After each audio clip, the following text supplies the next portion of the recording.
Hi, my name is Mark Jeffrey. You are listening to episode 2 of the Mark Jeffrey podcast show, brought to you by MPC Solutions.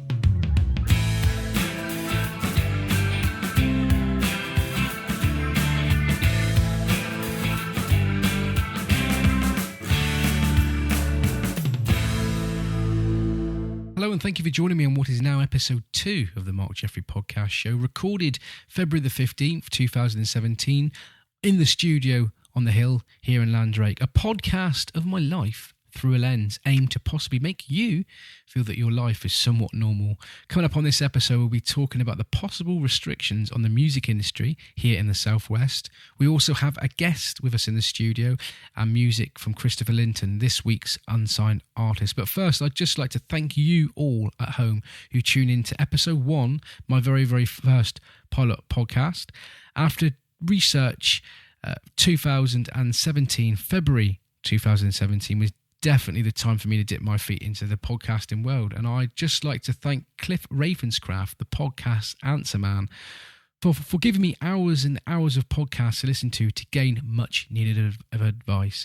It wasn't until he said on one of his shows that it doesn't matter how much time you put into your research, your launch show will never be launched until you finally grab the bull by the horns. He also said it doesn't matter what equipment you use, whether it be a cheap microphone, a mobile phone, or the most expensive microphone you can afford. It doesn't matter on the contents of your show. You just need to get on with it, because quite simply, nobody will be listening to you until episode 7. Well, Cliff, I've got news for you. I think that you was wrong. I set myself a target for the amount of listeners that I would like for me to personally have listened to my podcast, my very, very first podcast, and you guys at home trebled it. You guys at home took time out in your very, very busy lives to listen to me, and for that I thank you. I use a podcast host called Libsynth, and there you can check out your stats and find out whereabouts in the world your listeners are listening to you from. And I was surprised to have people listening from Norway, Ireland, America, and this will make you laugh, Cornwall, Devon, and Plymouth. Well, Libsynth, I thought that, Plymouth was in Devon. I may be wrong. Anyway, it doesn't matter where you listen to me. Thank you very, very much for your support and your feedback. It really, really was much appreciated. And don't forget, guys, you can actually check out previous shows by going to my webpage, which is www.jaff10.simplesite.com. You can get in contact with me and just tell me how I'm getting on. Give me loads and loads of feedback at jaff10@hotmail.com. And every little bit of feedback, whether it be positive or negative, is very much appreciated. Anyway, guys, what have you been up to since I last spoke to you? Well, I've been out with the family, and we went up to Torquay for the weekend. We went to Park Dean Holiday Park for the weekend on a sun holiday, and we've done lots and lots of interesting things. On the Saturday, we went to Babbacombe Model Village. What an amazing place that is. It's a little valley of wonderfulness. If you've got children that are into models, or even if you're an adult that's into models and your model villages, get on down to Babbacombe Model Village. Lots and lots to see and do there. Absolutely fantastic place.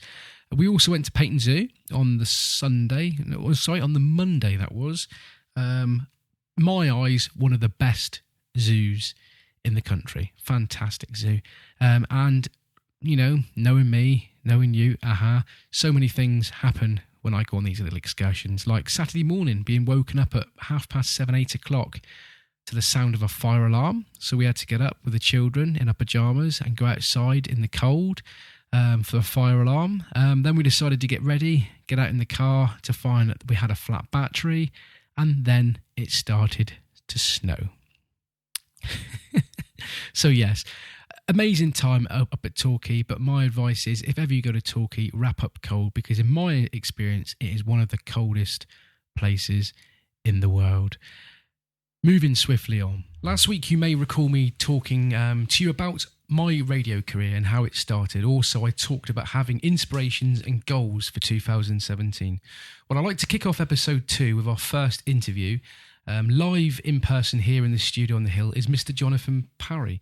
And I got introduced to John, or Mr. Spring as we call him, 3 years ago at Eat Music, a small community radio station over in Devon. To me, John was that inspiration. Jonathon being the first person I heard on community radio, and said to myself, if I can get my show sounding half as good as what he does, I'd be very, very happy. Good evening, John. Hello. Wasn't it more like, well, if he can do it, anybody can? well, no, I'm not saying that at all, mate. So what have you been up to since the last time I saw you then? Because, I mean, I don't think I've seen you now since the Rock Oyster Festival, which was in July, really? Is that right? Well, yeah, just been plugging along. We've been doing our show and keeping NCB Radio going. And you've been on it, obviously. Trying to drum up some. Yeah, so we've just been working at that, plugging away. Cool. So tell me a little bit about NCB Radio and what your role is at NCB Radio and all about your show. Okay. Well, NCB Radio is a community radio station based in Cornwall, but broadcasting to the world. Obviously, the internet, anyone can get us anywhere in the world. We started, I think it was about 5 years ago. Like you, I just latched onto it. It was a thing called the Tweet Bus, actually. They go around promoting things around Cornwall, and they tweeted something about NCB Radio, and I gave them a listen. It was one weekend. I heard Vincent Vega, and then I heard they were looking for presenters, so I went down to Bodmin to meet Dan and the then head of the station, Aaron, and they give me a show. Now NCB stands for North Cornwall Broadcasting, and correct me if I'm wrong, but I think they've been going for about 5 years or so. Is that right? I reckon about 5 years. Yeah. So you've been there how many years now? About on and off. You've been there about 5 years. On and off, yeah. I did go over to the dark side, over into Devon. Yeah, and worked for Eat Music for a while, and then came back to NCB Radio. There was a few changes in personnel. We kind of firmed it up, the funding and the financing. And then I was asked to be a director, so I'm one of the 3 directors of the. Yeah, so tell me a little bit about that. So you do your show on a Tuesday night. We'll talk about a little bit about that in a minute. But so you've opened yourself up. It's not only just being a presenter now, but being a director. What sort of extra things does that chuck at you as a director at a radio station? Well, we just have to make sure that finance is the main thing, and we've kind of sorted that out because people just, like any club or what people do, we just chip in a bit. Everyone just pays a little bit of subs. It's a tiny amount, really. But that just means that we've got a firm financial basis which to carry the station forward. It means we don't have to rely so much on sponsors and that sort of thing. So it gives us a little bit more freedom for the presenters to kind of do what they like. If a presenter wants to get a sponsor, then that's fine, obviously, to pay their subs. But we don't have to rely so much on commercial stuff and sponsors. We kind of keep it going ourselves, which is good in the fact that what annoys a lot of people is having all those annoying adverts every 2 songs into an advert, 2 songs into an advert, and I think that also on the podcast front can be annoying for people having constant adverts being chucked at them all the time, don't you think? Well, yeah, I think so. Yeah, like I say, people can focus on the music, which is the main point of NCB Radio. We're all people who love our music, different types of music, different genres. So that we do it, it's for the love of the music, really, and for the love of the promoting new bands and that sort of thing. So NCB Radio, then, where did we'll forget about that for a second? Where did radio start for you? When did you start getting involved and interested in radio?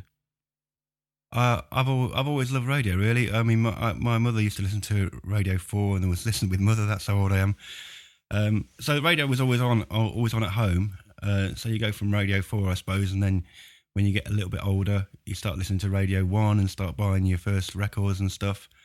And it's always been there, really. You listen to it when you're driving, and radio's been a constant.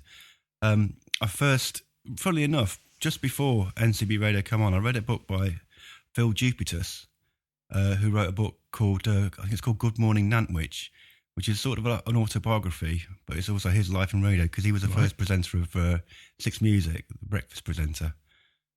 And that was really interesting. But at the back, funny enough, there was a thing in there showing you how to set up your own radio station. And it talked, we use a thing called Sam Broadcaster, and it told you how to do it. It said you just need 2 computers, Sam Broadcaster, bosh, away you go.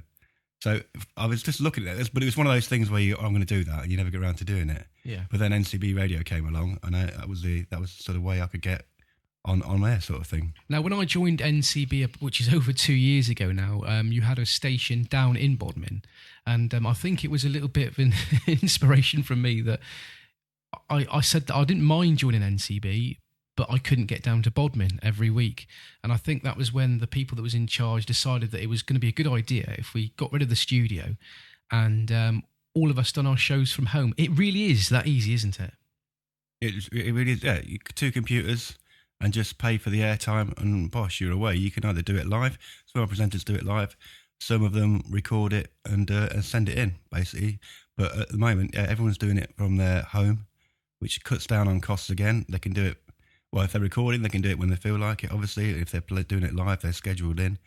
They sit down in their living room or wherever with their equipment and bosh, away they go. Just log on and they're broadcasting to the world. So that's NCB Radio. How can people come across NCB? Where can they find them? Well, it's ncbradio.co.uk is the website, and there you'll hear a little button. Just hit the play button, and away you're listening to us. We broadcast 24 hours a day, 7 days a week. Live shows are on the evenings generally, and on the weekends. You'll see the schedule there on the website. There's also TuneIn. You can go to tunein.com on your computer, or for your mobile phones and tablets, there's a TuneIn app.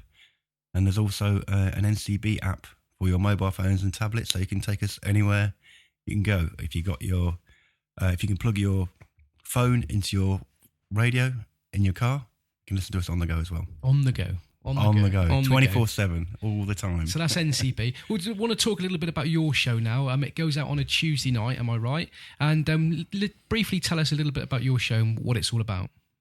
Well, my show, yeah, correct. Tuesday nights, 8 till 10 p.m. is the live show. It's a show of 2 halves, as I always say. In the first half, we have a request hour. So most of us have got Facebook pages. So Spriggs Radio Show Facebook page. I think of a theme. It could be something to do with what's going on, or just something that comes out of my brain. And I put a little idea of a theme. We did last night, for example, we did peace. So songs about peace and love, because it was Valentine's Day. So people pick like Give Peace a Chance. What else do we have? Anything, the band Peace, we had something by them, etc., etc. So people just send a few requests in, and I play them and give them a shout out. There's also got a little chat room going on. People have suggestions there, and so we do some live suggestions. We do some that people have thought about in the week and sent them in. So how did Mrs. Parry feel yesterday when you was doing a radio show in your basement on Valentine's night? Because the reason why I ask is because we've got a leak in our ceiling at the back of the house. It's coming in through the roof, and we were supposed to be getting an insurance surveyor coming in today. He rang up this morning at 9 o'clock and said, sorry, I cannot make it because I went out on Valentine's last night and got food poisoning. So that was a bit of a bummer for him. But how did Miss Parry feel last night about you being stuck down in the basement? Well, 11 years of marriage. She was actually at work last night. She was working last night, so right. Yeah. My brother was down, so I spent Valentine's Day with my brother. Brilliant. Strangely enough. So it's going to be whining and dining tonight in the Sprigg household, is it? Yeah, something like that. Yeah. Anyway, we're going to change the subject a little bit now. We talked on episode 1 last week about positivity for 2017, and I'd just like to bring up a comment that I saw on Facebook this week. I won't tell you who it was by, but it goes a little bit something like this. He says, "Well, life is a strange thing. At what stage do you decide to stop making an effort? Each day we are usually forced to struggle for status and reputation, be it in the workplace, around friends, or even in the pub, demonstrating your musical skills." God, I can't get my words out. "Some of us, we never achieve fame and fortune, but it won't be down to not trying one's best. Then, of course, after a while, all hopes go out the window because trying to prove yourself becomes pointless. So at the ripe age of 46, you start to ask yourself, who am I and who am I trying to impress? And do I really need to? It really annoys me when people can't be bothered with a simple well done." And that was one of my friends on Facebook. He put that in the week. And I kind of picked up on that, on the positivity theme that I've brought out for 2017. Because what this person was trying to say in a nutshell. He was talking on the topics of things going on in his life, but also related to the music and the efforts that he's making. And I thought I'd briefly bring this up because I can sort of relate to this in the sense of my podcast and being a presenter. At what stage you're making the effort, you're putting stuff out on the internet through social medias, and you're not getting the respect or you're not getting the feedback that you want. Do you ever have that issues in your life, John, in radio presenting, and what can you do to help those things? Do you get where I'm coming from? I get where you're coming from. It's a hard thing, isn't it? It can be frustrating. Yeah, I mean, there's a lot of things you can do now on a Tuesday evening between 8 and 10 or any other time. You can be watching TV. You can be watching millions of hours worth of TV available at your fingertips now. You can be playing video games. You can be going out. There's all sorts of different things to do. You can be with your kids. Or not, some people don't even listen to the radio at all. So I think for a start, you need to want to do it and you need to enjoy doing it. Yeah, exactly. If there's no one listening, or if there's 1,000 people or 1 million people listening, I think if you don't enjoy it in the first place, or you're just doing it just to think, all right, this is going to make me millions of pounds. Reality, it's not. It's no good. You need to want to do it for your own satisfaction in the first place. And I think that guy, anybody who's a musician, I think real musicians are just going to want to do it because they love doing it in the first place. Exactly. I mean, I replied saying, this is exactly what I said. I said, you have to ask yourself why you do it in the first place. Are you doing it as a hobby because you enjoy it, or because you want something from it? If you want something from it, you have to work hard to improve yourself, put more hours in, practice, promote yourself, but most of all, start to love yourself and tell others around you that you are the best at what you do. If there are any negativity, it will shine through. If you truly want something, you will get it. Have faith and ask yourself the question that I have asked you, which I think pretty much says what you said there, didn't it, Sprig? You either do it because you were doing it as a hobby, or you do it because you want to make a better life for yourself and for your people around you. You've got to make that decision, and if that decision is you want to make a living from it, then you've really, really, really got to be hard on yourself and pick these faults at yourself and improve. Yeah, agreed. Yeah, I mean, not everyone can be the best musician in the world or going to write the best songs, but like I say, promotion, like I say, it is hard, but there is a lot more avenues to be able to promote yourself now, as we were just discussing before we came on air.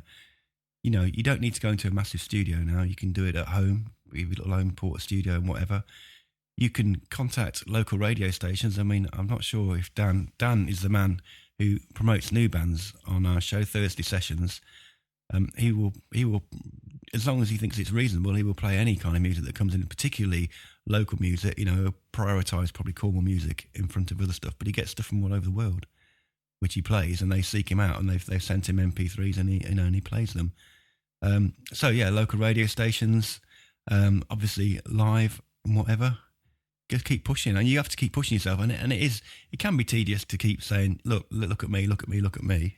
I'm not particularly gregarious person, but I have to keep promoting it all the time. So look, I'm great. I think that a lot of the time, that's why on Facebook I've set up my own Facebook page, because I've got like 900 people that follow me on Facebook, and it must be really, really annoying all the time. For me, putting my posts up about my radio show or about my podcast, it must really, really bother them. But the way I look at it is, I'm trying to promote myself. If these people don't like the constant abuse that I'm chucking at them, it's quite simple. They just go and they just press that button and delete me from their friends list. Like I say, I've got my personal Facebook page, and I've got a separate radio Facebook page. So they don't. Every now and again, I might just mention that I've got a radio show on my personal one, but so the radio show is separate. So hopefully people know what they're going to get when they sign up to or follow me on the radio show page. Yeah, exactly. Well, coming up in a short while, I'm going to play you a song by tonight's featured unsigned artist. It's Christopher Linton. But first, he had a question which is quite kind of good actually that he sent in. It kind of relates to what we've just been talking about. And he said when he texted me, he said, "What do you think about the music scene in Devon, particularly Plymouth?" Which is declining venues and open mic opportunities for newcomers. Now, I don't really know much about Devon and Plymouth as a whole, so I've opened it up to the southwest. what he says. What do you think about the ever decreasing venues in Devon and Cornwall and the opportunities for newcomers? Is it being affected for newcomers, do you think? I think there's a lot of places to play for new people. There's plenty of pubs who will have you on. I mean, I suppose you just send them a tape or you go in and see them and just play in front of them, and hopefully you can get on there. I don't know if they have agents and do the circuits around here. I'm not sure, to be honest, but I'm sure if you just a little bit on the internet, you can find out. Medium-sized venues are a problem throughout the country. They're closing down hand over foot at the minute, and that's a problem, But I think you can get out and play in pubs and stuff, I would say. I mean, I'm not a musician, so it's hard for me to comment on this. But one thing I will say, in my years of listening to music and going out clubbing and stuff like that, you have got the big venues, like you had the Cornwall Coliseum that closed down and the White Rabbit that closed down. Yeah.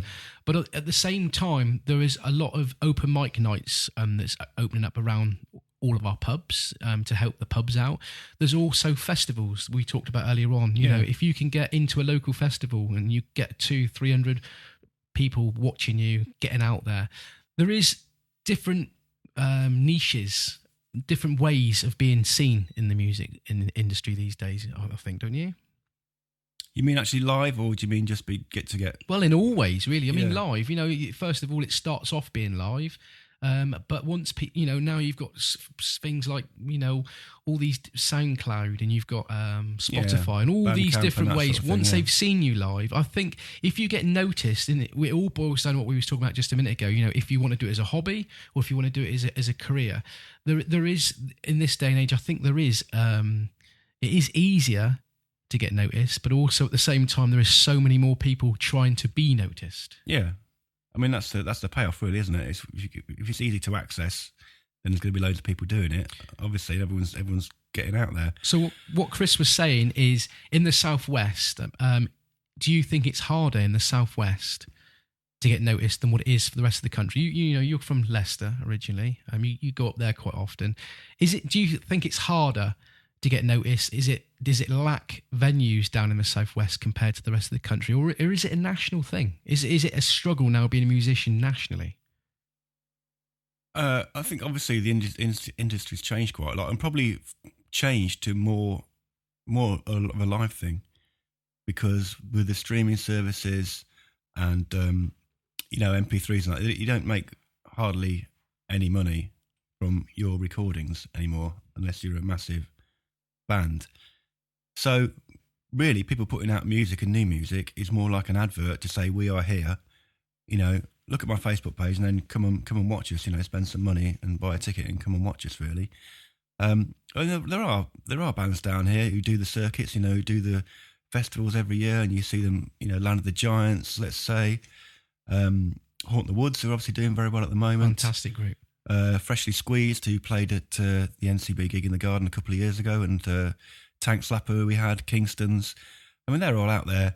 They tend to hibernate, really, these bands, because of the festival circuit, and because the Cornwall people come out in the summer, so they sort of hibernate in the winter. They probably do birthdays and stuff and private gigs, and then suddenly they burst on. They're doing all the festivals and live gigs and outside gigs in the summer. And I think they're making I don't know. I haven't seen their books, but I think they make a reasonable living doing that. Yeah. Yeah, so, well, anyway, we'll go talk briefly about Chris. Thank you very much, Chris, for sending that question in, by the way. I think we can conclude that, yes, there are limitations down here in the Southwest, and yes, you do have to travel and stuff, but I think it is not just the Southwest. I do think it is a global thing, a national thing as well as that. Chris came down here. I think he's in the forces. I think he's in the Navy, and I'm not sure if he is based in Plymouth. He does say here in a second, I'll tell you a little bit more about him. But basically, him and a few of his colleagues have actually had to move to get themselves bigger. But Chris Linton says he is 27 from Plymouth, currently based in Bristol now.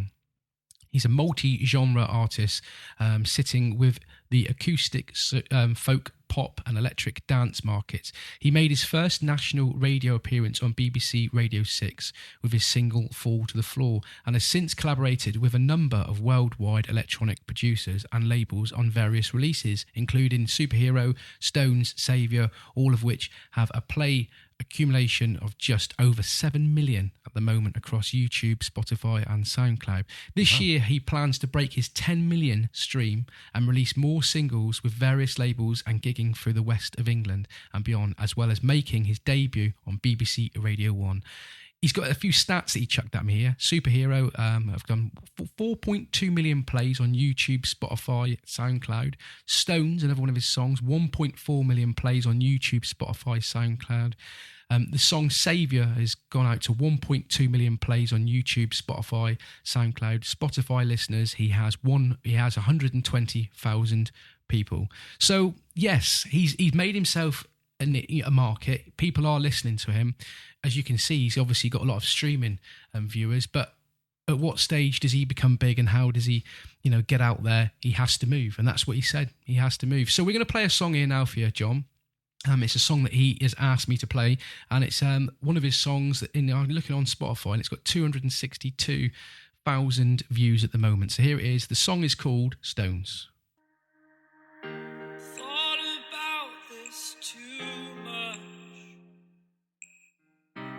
What's there left to say? Throw your stones the river. Like me it drifts away. I would watch you stare. I would watch you stare. Oh, but there's no one there.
So that is Stones featuring Chris Linton. So it proves, guys, that with a lot of hard work and dedication, you can sound as good as that. If you want to sound as good as that, if you want to just get out to the pubs and play music, get involved, get out there. And I did ask Chris I did say to Chris, the question that you've just asked me, is there limitations in the Southwest? What do you think about it? And he replied, definitely, it is definitely harder down in Devon, in Cornwall. Venues are closing down all the time. Open mics are disappearing. Just means people like me decide to go elsewhere. The talent will soon vanish if venues don't stop booking live music and paying the musicians the right wage. Yeah, I mean, money's obviously an issue. I mean, pubs are finding it hard. These venues are finding it hard. Do you think with the smoking being stopped in pubs, I mean, as a smoker yourself, do you find that people not able to smoke in venues, has that had any effect at all? Not had any effect on me personally. It doesn't stop me going to the pub. No. Just go outside, don't you? Yeah. I mean, it's probably not, you could say it's a nicer atmosphere for non-smokers that come in to pubs now. People can bring their kids and whatever. I found as a non-smoker that it did actually start me smoking for a while, because I was in the pub having a pint, and all my mates went outside for a fag, and I turned round and I'm stood in the pub by myself. So there you go. My point today being, yes, there are obstacles in your way in 2017, but these don't just apply to music scene.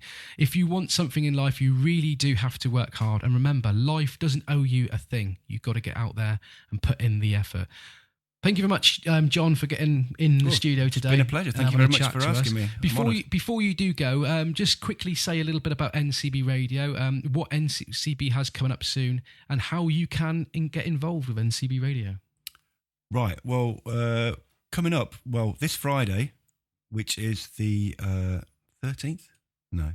What's this Friday? Oh, no, this Friday coming up, we're going to, in Bodmin, at the Bodmin Public Rooms, we've got Inner Eiffel, a very good local band doing it, making money, I would hope.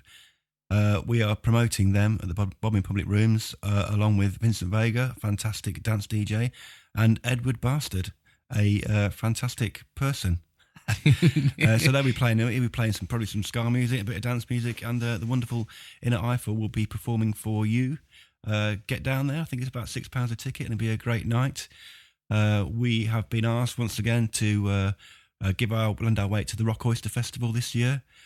So get online, look at that. Some great bands going to be there as well. Land of the Giants, I can think of at the moment. Yeah. Obviously, I haven't done my research as normal. There's those two guys on the guitar, which I can't remember who they are. Oh yeah, they sort of play they play classical guitar. Fantastic. They play dance music on the classical guitar. Yeah. That looks pretty good. Yeah, and lots of other things going on down there. They're moving to a new venue, getting bigger all the time.